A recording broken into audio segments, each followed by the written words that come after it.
Good morning. आज हम rolling motion on an inclined plane discuss करने जा रहे हैं।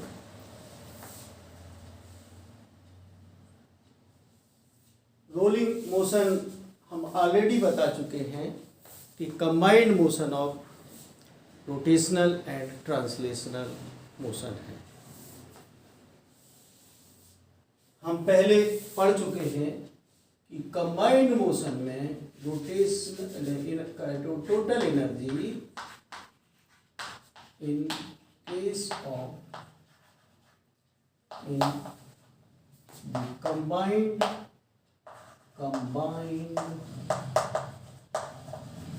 Motion of translation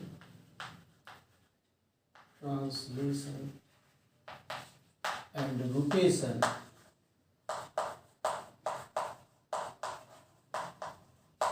is given by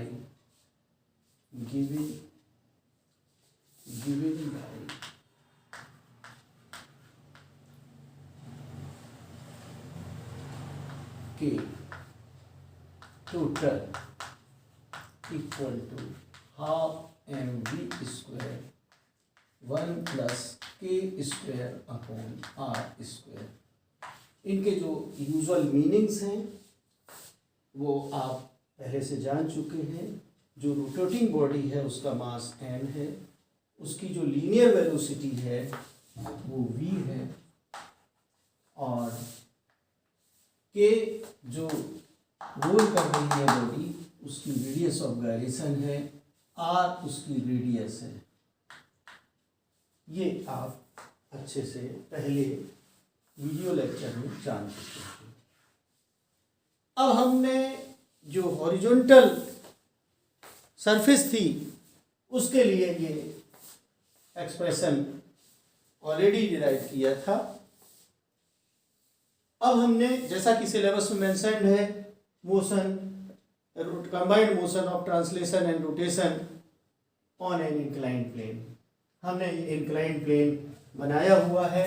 ये हॉरिजॉन्टल सरफेस है और उससे थीटा एंगल बनाते हुए एक इंक्लाइंड प्लेन है।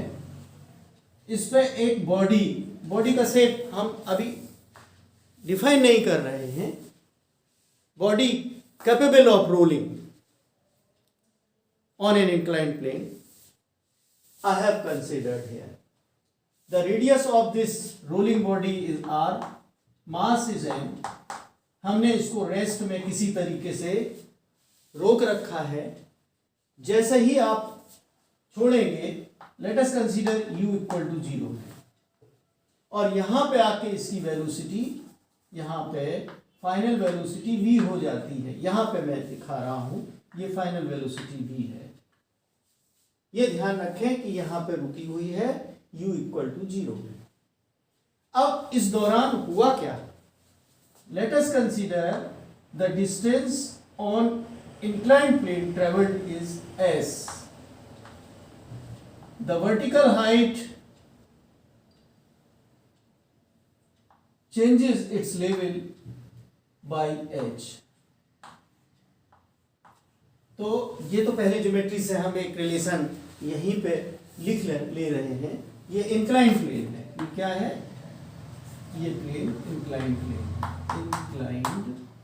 प्लेन जो साधारण स्तर पर जो सोच सकता है, इमेजिनेशन कर सकता है, उसके लिए जो सिंपलेस्ट लैंग्वेज हो सकती है, जो उससे मुझे लगता है कि इससे आप समझ जाएंगे, मैं वही यूज कर रहा हूं।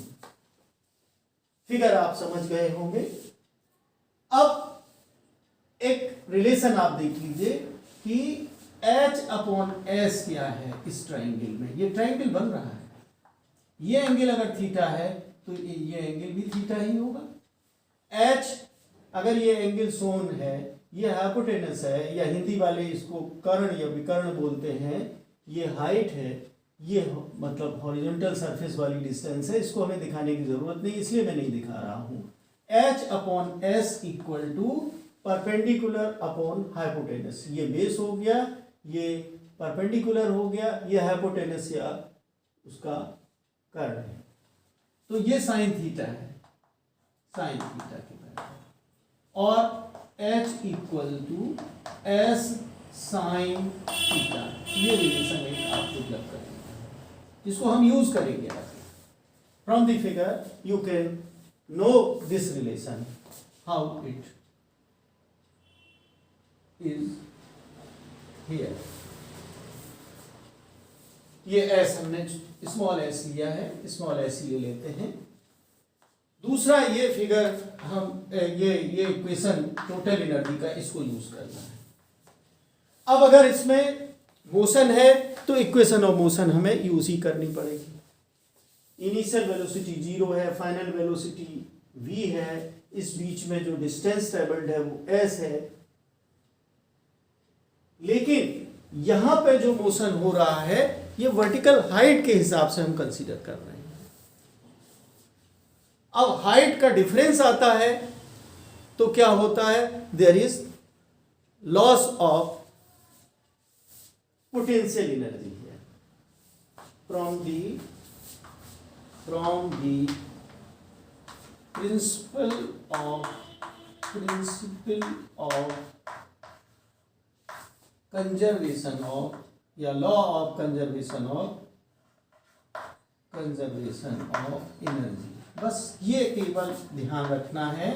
पहली बार हमारे डिस्कशन में एनर्जी का इस्तेमाल हुआ है। इसके पहले वीडियो लेक्चर में हम लोगों ने टोटल एनर्जी निकाली थी, एनर्जी की बात चल पड़ी थी, कंजर्वेशन ऑफ एनर्जी। ठीक है, तो यहां पे आप ये लिख सकते हो loss in kinetic energy, loss in kinetic energy, kinetic energy का मतलब total kinetic energy, equal to loss in potential energy. मैं वर्ड्स में लिखता हूं, पहली बार पोटेंशियल एनर्जी शब्द बोल रहा हूं अपने टीचिंग के दौरान, तो पोटेंशियल एनर्जी मैं वर्ड्स में लिख रहा हूं और बाद में ब्रैकेट में कर दे रहे हैं पोटेंशियल एनर्जी पी। एक्चुअली जब हाइट बढ़ती है तो उसकी पोटेंशियल एनर्जी ज़्यादा होती है, और जब हाइट कम होती है तो पोटेंशियल एनर्जी में लॉस होता है। यहाँ पे ऊपर से नीचे की ओर आ रही है, इसलिए हम लॉस इन पोटेंशियल एनर्जी लिख रहे हैं। पहले वो रुकी हुई थी, कोई मोशन नहीं थी, तो 0 थी kinetic energy.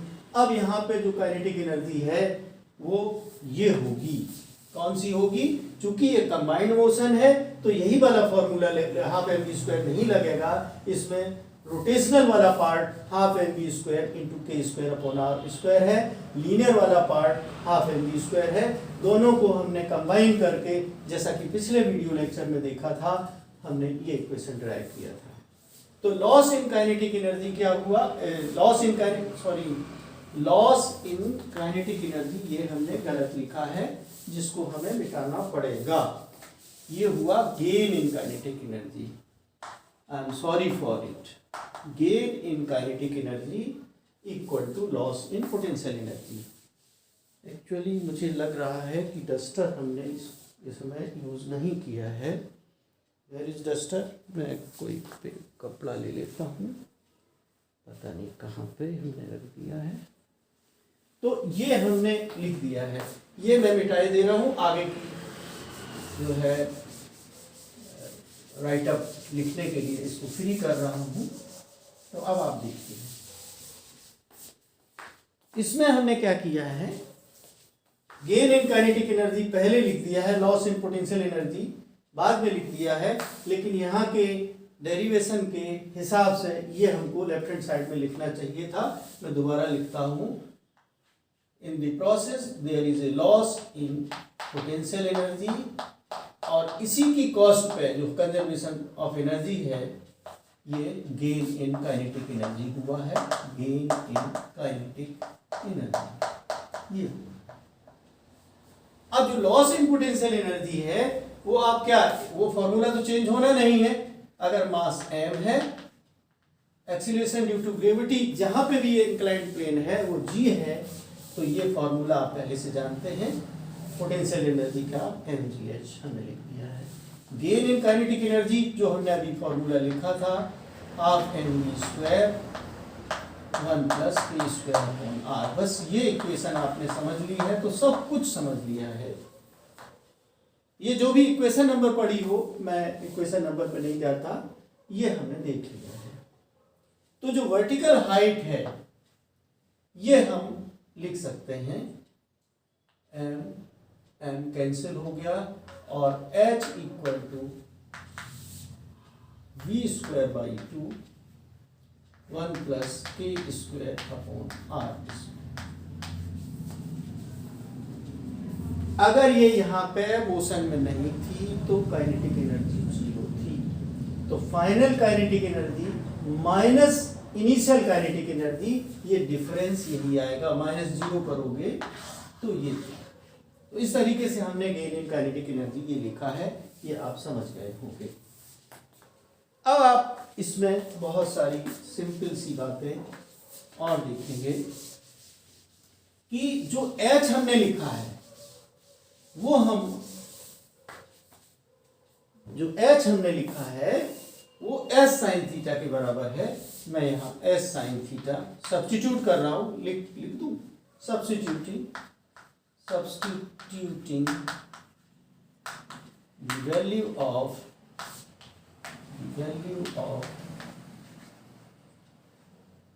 H from equation 1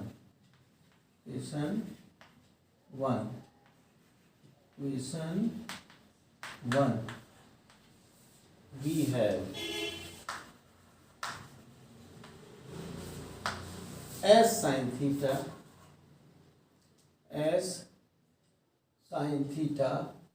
इसमें G भी था, G, तो GS sin theta equal to v square by 2 1 plus k square upon r square. ये आ गया। एक्चुअली जो प्रॉब्लम होती है, जो डेरिवेशन होता है, उसमें 3 ऑब्जेक्ट पूछे जाते हैं कि फाइनल जो h डिस्टेंस या s हॉरिजॉन्टल सरफेस पे डिस्टेंस ट्रेवल करने पे कितनी उसकी फाइनल वेलोसिटी होती है, तो हमें v निकालना होगा। दूसरी चीज पूछी जाती है कि एक्सीलरेशन उसने कितना प्राप्त किया था, इसमें वो पूछा जाता है। तो दोनों के लिए हमें सब्जेक्ट बना के इक्वेशंस निकालने पड़ेंगे। अब देखिए, अगर हम ये इक्वेशन लगाते हैं v square equal to u square plus 2as, तो v square equal to 0 square plus 2as, ऐसी तो डिस्टेंस ट्रेवल है, तो सिंपली ये आ जाएगा v square equal to 2as। इसको हम सब्स्टिट्यूट करेंगे, लेकिन सब्स्टिट्यूट करने से पहले v का इक्वेशन हम निकालते हैं। v क्या निकलेगा, और v square equal to 2gs, ये क्रॉस मल्टीप्लाई हो जाएगा, 2gs sine theta divided by, ये भी नीचे चला जाएगा, 1 plus k square upon r square. तो वेलोसिटी फाइनल कितनी हुई ये हम निकाल सकते हैं। फाइनल वेलोसिटी क्या हुई ये हमें निकालना है, हम निकाल भी सकते हैं। फिर उसके बाद हम एक्सीलरेशन का निकाल लेंगे। ये आई थिंक सबको क्लियर हो गया होगा। आप इसको यूज करिए। v इक्वल टू, इसका स्क्वायर रूट कर दिया जाएगा, v equal to under root of 2gs sine theta upon 1 plus k square upon r square. ये हो गया, ये पूरा का पूरा एक्सप्रेशन ब्रैकेट के अंदर है। इसके इक्वेशन नंबर जो भी है अपना डाल दें, इससे प्रॉब्लम्स आप सॉल्व कर सकते हैं। अब आप सोच रहे होंगे कि ये वर्टिकल हाइट के टर्म्स में क्यों नहीं लिया गया, एस के टर्म्स में क्यों नहीं लिया है। क्या इंक्लाइंड प्लेट को डिस्ट्रॉय करके, तोड़ने के बाद आप हाइट उसकी मेजर करें, कोई ज़रूरत नहीं है। हम जो हॉरिजॉन्टल डिस्टेंस मोशन के दौरान चली जाती है उसी के टर्म्स में रिजल्ट निकाल रहे हैं। That is why we are using S here. H निकालना हो तो कैलकुलेट करके एस साइन थीटा से निकल आएगा। अब हम निकालना चाहते हैं एक्सीलरेशन उसने कितना अचीव किया। तो अब इसी इक्वेशन में जो ये इक्वेशन थी इसमें v square equal to 2as, इसकी भी कोई इक्वेशन नंबर आप डाल सकते थे, x डाल देते हैं तो x से इसमें लिख सकते हो सब्स्टिट्यूटिंग, ये हम सपोज करते हैं q इक्वेशन है तो q इक्वेशन में x इक्वेशन से वैल्यू v स्क्वायर की 2as रखेंगे तो यही इक्वेशन क्या हो जाएगी 2as equal to 2gs sine alpha upon 1 plus K square upon R square. सबसे इंपॉर्टेंट क्वेश्चन रोलिंग मोशन की यही है। 2 से 2 कैंसिल हुआ, s से s कैंसिल हुआ, जो सिंपलेस्ट इक्वेशन आई है वो आई है इसके लिए a इक्वल टू, ये फाइनल इक्वेशन है, इसको हम इक्वेशन इस तरीके से लिख सकते हैं और a equal to G sine alpha, नहीं हमने थीटा से ऊपर रखा है, जी साइन थीटा, यही तो बचा है और इसके अलावा तो सब कैंसिल हो चुका है, 1 plus K square upon R square. This is the expression for finding acceleration at inclined plane, acceleration of the body rolling on an inclined plane. ये इक्वेशन हमको यूज करनी है। अब इसमें जो एक्सीलरेशन की वैल्यू है वो एंगल ऑफ जो इंक्लिनेशन है उस पर डिपेंड करती है। जी तो आपके हाथ में होता नहीं है, बॉडी की जो रेडियस ऑफ गायरेशन है उस पर बहुत डिपेंड करती है। हम हो सकता है कि सेम रेडियस की डिफरेंट बॉडीज को हम रोल करा दें, उनको इस इंक्लाइंड प्लेन पे लुढ़काएं तो क्या स्थिति होती है ये देखना है। तो आपने a का इक्वेशन निकाल लिया है और v स्क्वायर का इक्वेशन निकाल लिया है, इसकी एनालिसिस आप अच्छे से समझ सकते हैं। ये तो था ही इम्पोर्टेंट, ये कंप्लीट हो गया एक एक्सीलरेशन वाला v इक्वेशन और वेलोसिटी वाला a इक्वेशन, ये दोनों फाइंड आउट करने होते हैं। इसके लिए आप एक बार फिर रिवाइज कर लीजिए। कंबाइंड मोशन में काइनेटिक एनर्जी जो गेन हुई है वो half mv square with in bracket 1 plus K square upon R square हुआ है। चूंकि रिक्लाइंड प्लेन पे वो रोल करी थी तो इस बीच में हाइट का डिफरेंस आ गया था, वर्टिकल हाइट का, वो h थी। हॉरिजॉन्टल सरफेस पे वो s डिस्टेंस ट्रेवल करी थी, सॉरी इंक्लाइंड सरफेस पे वो s डिस्टेंस ट्रेवल करी थी। इनको ध्यान में रखते हुए जो सामने दिखा हम करते गए, h और s के बीच में relation h equal to s sine theta आया। दूसरा जो इसकी वेलोसिटी का इस डिस्टेंस s के साथ relation v square equal to 2as, a हमें मालूम नहीं है लेकिन a जो कंजर्वेशन ऑफ एनर्जी वाला loss in potential energy equal to gain in kinetic energy को हमने यूज किया, सॉल्व किया, v का इक्वेशन भी आ गया, a का भी इक्वेशन हमने अचीव कर दिया है। अब जो सबसे इंपॉर्टेंट चीज इसमें जानने की है, जो एग्जामिनेशन के लिए भी इंपॉर्टेंट, जब सब्जेक्टिव आता है उसके लिए भी होती है और ऑब्जेक्टिव आता है तो बहुत सारे इसमें क्वेश्चंस बन जाते हैं। ये हमारा एक्सीलरेशन का जो इक्वेशन है वो सबसे ज़्यादा इंपॉर्टेंट है वेलोसिटी के कंपैरिजन में। कभी कभार वेलोसिटी भी पूछ ली जाती है। तो v भी हमने निकाल लिया, a भी हमने निकाल लिया। a का इक्वेशन एक बार मैं दोबारा लिख रहा हूँ, a equal to G sine theta. अगर अल्फा इंक्लिनेशन एंगल किसी बुक में दिया है तो आप अल्फा बना दीजिए, ये कोई खास बात नहीं है, और 1 plus K square upon R square. अब जो क्वेश्चन आता है वो ये है, for identification of to spheres, one hollow and other solid but the same mass and same external radii, ये आता है। इसको हम अभी नहीं कर रहे हैं, ये उतना इम्पोर्टेंट नहीं है, लेकिन जो ज़्यादा इम्पोर्टेंट है, प्रॉब्लम के रूप में दिया होगा, बुक में टेक्स्ट में नहीं दिया है, लेकिन हम अपने हिसाब से उसको सॉल्व कर रहे हैं। इसमें एग्जाम्पल नंबर 25 है।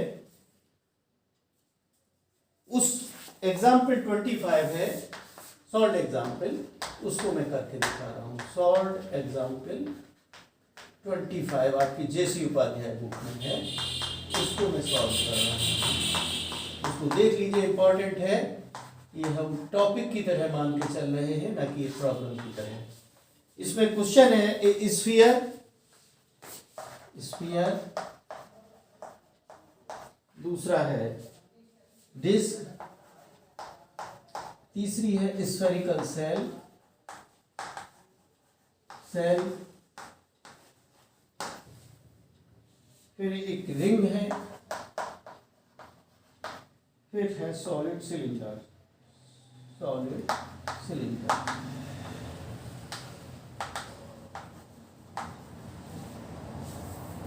A sphere, a disc, a spherical cell, a ring, a cylinder are allowed to roll down simultaneously on an inclined plane. इनको बारी बारी करके रोल कराया है inclined plane पे, from the same height without slipping. Way rolling motion होती है, slip नहीं होना चाहिए, ये कंडीशन होती है। रोल डाउन हो रही है without slipping. Prove that the sphere reaches down first, then disc and the cylinder.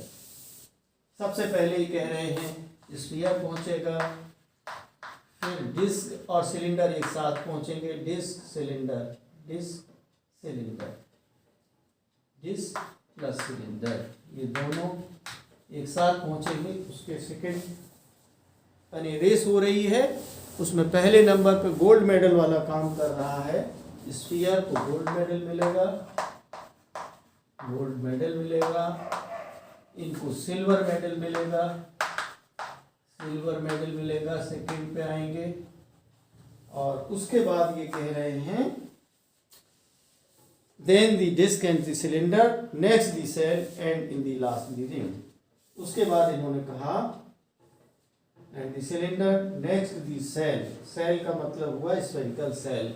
यानी स्फेरिकल सेल को आप ब्रांच मॉडल देंगे, ब्रांच मेडल देंगे, इसके बाद स्फेरिकल सेल आएगी। इसको क्या मिलेगा? Bronze medal. तीसरे नंबर पे रेस में आएंगे ये महोदय spherical shell, spherical bronze medal, sorry medal मिलेगा इनको। और इनको जो है लास्ट में रिंग आ रही है, तो रिंग को एक सांत्वना पुरस्कार मिल जाएगा, और मतलब पिछड़ गए, फिसड्डी हो गए। अब इसको हम फिजिक्स के पॉइंट ऑफ व्यू से कैसे देखें? इसके सॉल्व करने के लिए बहुत आसान तरीका है। ए सभी का निकाल के देख लीजिए, किसका ज्यादा किसका कम, अपने आप पता चल जाएगा कौन पहले पहुंचेगा। अब आप जानते हो कि स्फीयर के लिए हम लोग पहले यूज करना चाहते हैं जी साइन थीटा में, तो कोई चेंज है नहीं, रेडियस सेम हमने ले रखी है। अब आप देखिए स्फीयर का जो मोमेंट ऑफ इनर्शिया होता है या किसी बॉडी का m² होता है, लेकिन एक्चुअल में हम लोग जानते हैं 2/5 mr²। तो इसका mm कैंसिल हो जाएगा, k²/r² इकट्ठा निकालते हैं और सब्स्टिट्यूट करना पड़ेगा, और k²/r² इक्वल टू 2/5 आएगा। ये हो गया सॉलिड स्फीयर के लिए। तो स्फीयर के लिए k²/r² 2/5 हुआ। तो ये कितना हुआ? 1 + 2/5 equal to 7/5 G sine theta upon 7/5, और ये हो जाएगा सिंपली 5/7 जी साइन थीटा। ये आ गया आपका स्फीयर के लिए। फॉर स्फीयर इक्वेशन हम 1 ले लेते हैं या 2 ले लेते हैं। अगर इसको 1 लिखते हैं तो इसको 2 ले लेते हैं। अब हम लोग स्फीयर पहले निपटाते हैं, जरूरी नहीं कि जिस सीक्वेंस में आंसर आ रहा उसी सीक्वेंस में हम लोग करें। Spherical shell, A for spherical shell. बहुत आसान है समझना। जी साइन थीटा, इंक्लाइंड प्लेन एक ही यूज किया गया है, तो हम क्यों ना इसको, ये जो एंगल ऑफ इंक्लिनेशन है थीटा ही में 1 प्लस, अब इसके लिखिए स्फेरिकल सेल के लिए एम के स्क्वायर इक्वल टू, आप भूले नहीं होंगे अभी ताजा ताजा पढ़ा है, 2/3 mr²। इसका हमने डेरिवेशन नहीं किया था, ये 2/3 mr² था, इसमें mn कैंसिल होगा, तो k upon r² equal to k² upon r², इसके लिए आएगा 2/3। तो यहाँ पे हम 2/3 सब्स्टिट्यूट करेंगे। आप सॉल्व किया हुआ है, आप देख सकते हो, लेकिन हम समझा रहे हैं आपकी हेल्प के लिए, गाइड कर रहे हैं। सॉल्व प्रॉब्लम है 25। तो ये हो जाएगा 3 + 2 5/3, यानी 3/5 जी साइन थीटा। इसका एक्सीलरेशन ये निकल, वो सबसे पहले पहुंचेगी जिसका एक्सीलरेशन सबसे ज्यादा निकल के आएगा, और जिस सीक्वेंस में निकल के आएगा उसी सीक्वेंस में आप घोषित करेंगे कि ये पहले पहुंचेगी, इसके बाद ये, इसके बाद ये, इसके बाद ये। अब हम लोग निकालते हैं स्फीयर और डिस्क के लिए, सॉरी डिस्क और सिलेंडर के लिए।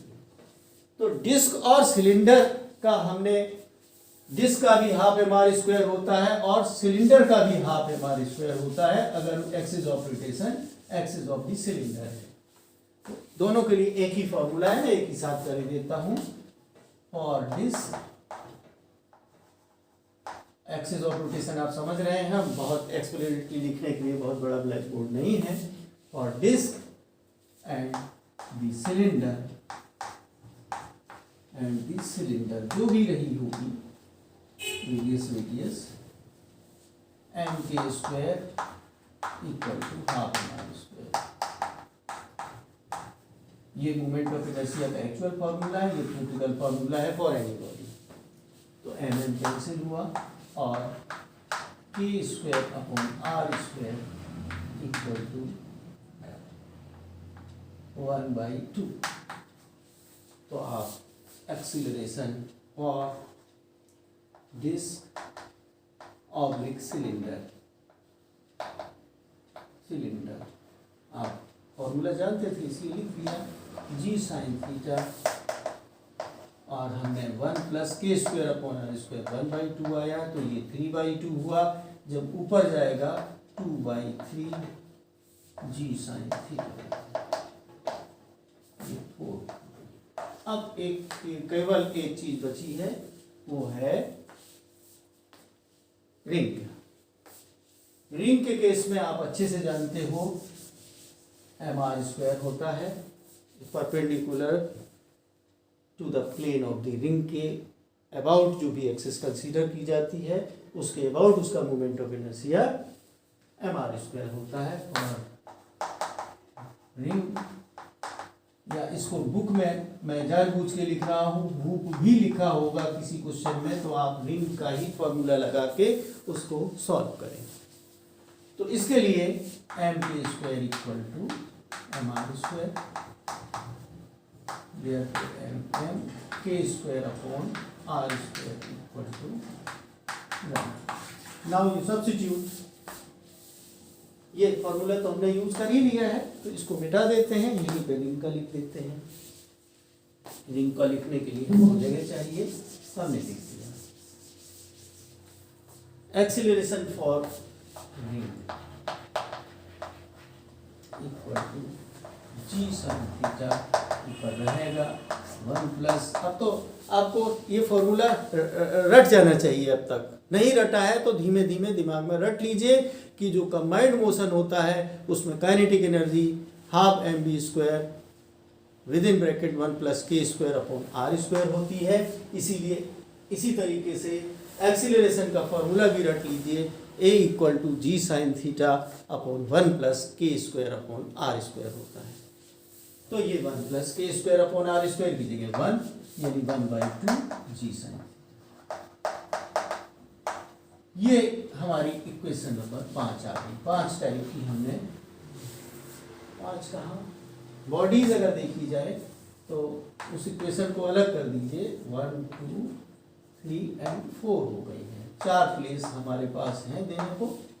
तो आप देखिए 5/7 को हम एलसीएम लेके वो सब कंपेयर करना नहीं चाह रहे हैं, सीधे 7 से डिवाइड करोगे, करीब जो है 0.7 आ जाएगा अप्रोक्सीमेटली, 7 7 जा 49 होता है, तो ये 0.7 जी साइन थीटा, ये 0.67 जी साइन थीटा नहीं सॉरी 5/3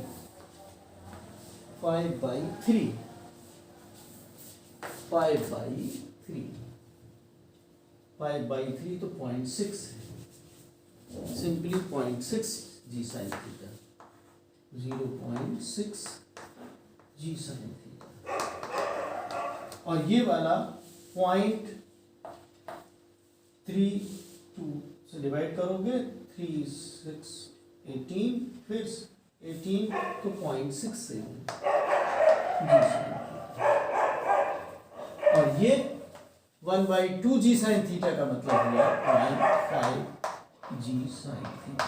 इसमें सबसे बड़ी नंबर कौन सी आ रही है, 0.7, इसको फर्स्ट प्लेस दे दिया, गोल्ड मेडल मिल गया।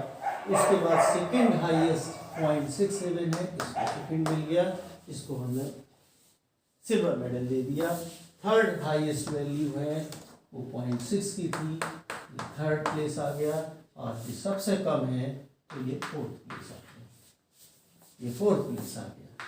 तो इस तरीके से आप जब ये सारी चीज़ें निकाल के दिखाएंगे, ऐसे ही निकाल के उसमें दिखाया गया है और इसमें कंपेयर करके दिखा दिया है कि जो सीक्वेंस है हमने स्फीयर का, इसको इन्होंने अपना 1 2 3 4 उन्होंने कहा A1 is greater than A2 greater than A3 के A4 इस तरीके से लिखा है। आपको जो भाषा पसंद आए वो भाषा यूज़ करके इस प्रॉब्लम को सॉल्व कर लीजिएगा। तो इस तरीके से समझते हमने इंक्लाइन प्लेन पे मोशन को डिस्कस कर दिया है। आई थिंक आपको समझ में आ गया होगा, एक्सीलरेशन निकालने का फॉर्मूला भी आपको समझ में आ गया होगा, और उसके अलावा डिफरेंट बॉडीज़ को जब रोल कराया जाता है किसी इंक्लाइन प्लेन पे, सेम इंक्लाइन प्लेन पे, तो उनके जो एक्सीलरेशन है वो किस तरीके से आते हैं। इसके बाद जैसा कि हमने उसमें लिख दिया है कि कौन कौन से आपको सॉल्व और कौन कौन से अनसॉल्व करने हैं, हमारी चॉइस पे आप पूरा बिलीव करें।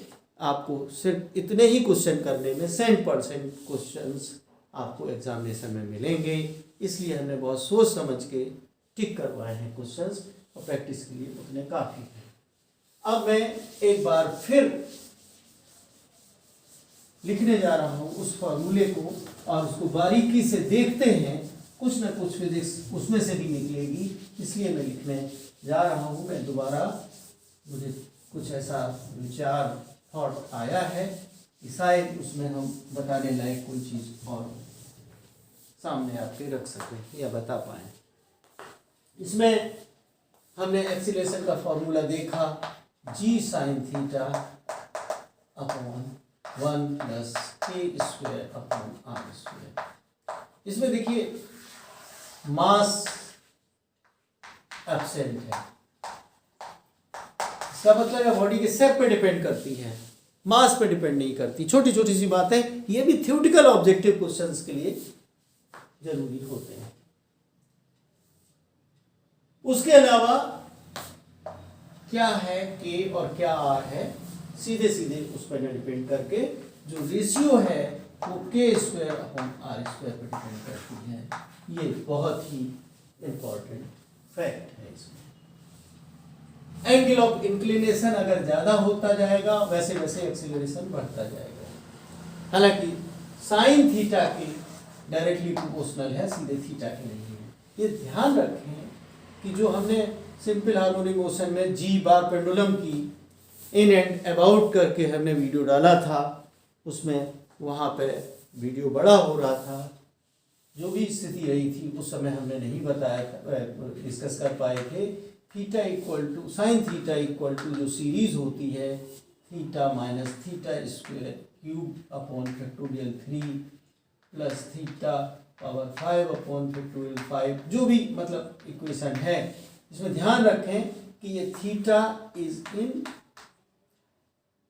रेडियंस, डिग्री में नहीं होता। आप सोच रहे होंगे 5 डिग्री 10 डिग्री हम दिखा देते हैं, लेकिन जब रेडियन में कन्वर्ट करते हैं तो आप अच्छे से जानते हैं उसकी वैल्यू बहुत छोटी आती है रेडियंस में।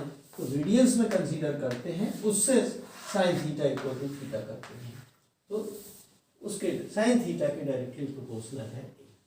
जी के भी डायरेक्टली प्रोपोर्शनल है। अगर किसी हाइट पे जाके यही मतलब ये ऑब्जेक्टिव आ सकता है कि हमारा इंक्लाइंड प्लेन शिफ्ट कर दिया है हमने किसी हाइट पे स्पेस में जाके, तो क्या एक्सीलरेशन की वैल्यू पे उसकी लुढ़कने पर फर्क पड़ेगा? आप बताएंगे हाँ फर्क पड़ेगा। हाइट पे जाके जी की वैल्यू कम हो जाती है तो एक्सीलरेशन कम आएगा। हाँ, प्लैनेट्स पे दूसरे पे जाएंगे जहाँ पे जी की वैल्यू जैसी होगी उसके हिसाब से एक्सीलरेशन इंक्लाइंड प्लेन पर डिफरेंट बॉडीज का रोलिंग मोशन में आएगा। आप मून पे जाएंगे, मून पे जी की वैल्यू बहुत कम होती है तो वहाँ इंक्लाइंड प्लेन पे एक्सीलरेशन उसी के प्रोपोर्शन में कम आएगा। ऐसी भी चीज़ें जो दिमाग को इधर उधर दौड़ा के बनती हैं उन पे भी घुमा फिरा के क्वेश्चंस बनाए जा सकते हैं। हो सकता पीछे क्वेश्चन दिया हो ऑब्जेक्टिव में, हो सकता ना दिया हो, लेकिन अगर नहीं भी दिया है तो इस बहाने जो मेंटल डिस्कशन है वो चलते रहना चाहिए और उससे सब्जेक्ट मजबूत पे मजबूत होता जाता है उस सब्जेक्ट के बारे में। तो आपने इसको देखा। अब मैं ये कहना चाहता हूँ कि जो यूनिट सेकेंड है वो कंप्लीट हो गई है। Unit second is completed. अब हम जो नेक्स्ट वीडियो होगा उसमें हम ओवरऑल डिस्कशन पूरे यूनिट के बारे में करेंगे और जो क्वेश्चंस आपके सामने आ रहे हैं और जो हमने आपको दिए हैं उस कमेंट बॉक्स में स्पेसिफिक क्वेश्चंस ईमानदारी के साथ ट्राई करेंगे। देखिए, हमारे क्वेश्चंस बताने का आपको फ़ायदा सिर्फ तभी मिलेगा जब पूरी ईमानदारी और सिंसियरिटी और सीरियसनेस के साथ जब आप अटेम्प्ट करेंगे। जो भी फिज़िक्स आपने वीडियो लेक्चर्स के थ्रू और बुक्स के थ्रू और नोट्स के थ्रू सीखी है उसको जाने बिना यूं ही रेंडमली पूछ देना ये आपके साथ न्याय नहीं होगा। क्योंकि एग्ज़ाम आपको देना है, ये बहुत मैं क्लियर हूँ, एग्ज़ाम मुझे नहीं देना है। You have to learn, you are individual, you have to develop your own personality for the future career of yourself।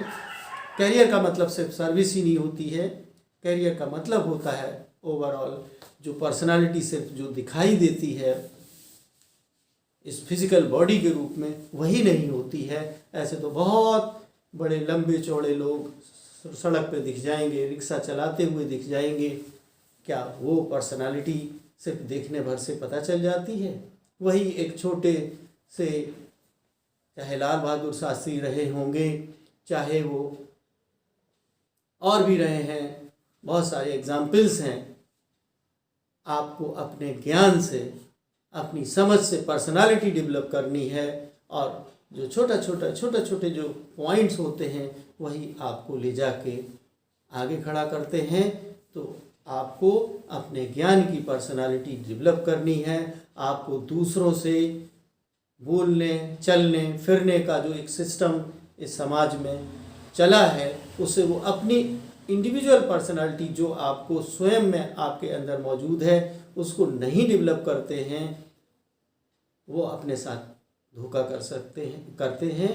मेरी सजेशन आपको यही है, आप अपने आप को पहचानें, अपनी बेसिक जो पॉजिटिव पॉइंट्स हैं उनको ज़रूर आत्मसात करें और उसी के अकॉर्डिंग आगे बढ़ें। ध्यान रहे कि आपके अंदर ऑनेस्टी, सिंसियरिटी और सीरियसनेस होना चाहिए। जो काम कर रहे हैं आप पूरे इन पॉइंट्स के साथ करें तो निश्चित रूप से आपको फ़ायदा होगा।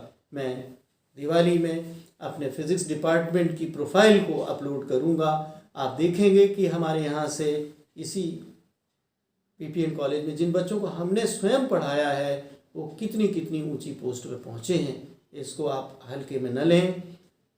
जो बच्चे आईआईटी में एमएससी करते हैं और हमारे पीपीएन में करते हैं, मेरे इसका पूरा विश्वास है, चूँकि हमारा इतिहास बताता है कि उस लेवल को हमारे बच्चे भी अचीव करते हैं। उसको मैंने प्रोफाइल में कुछ बच्चों को सैंपल्स के रूप में लिखा है। उसको आप पढ़ेंगे, आप इनकरेज होंगे, आपके अंदर एक जुनून सवार होगा। अगर जुनून सवार होगा तो आपका रिजल्ट सिर्फ यही रिजल्ट नहीं आएगा, आप भविष्य में बहुत बड़ी हस्ती बन के भी दिखा सकते हैं और हम लोग बहुत खुश होंगे। Thank you very much.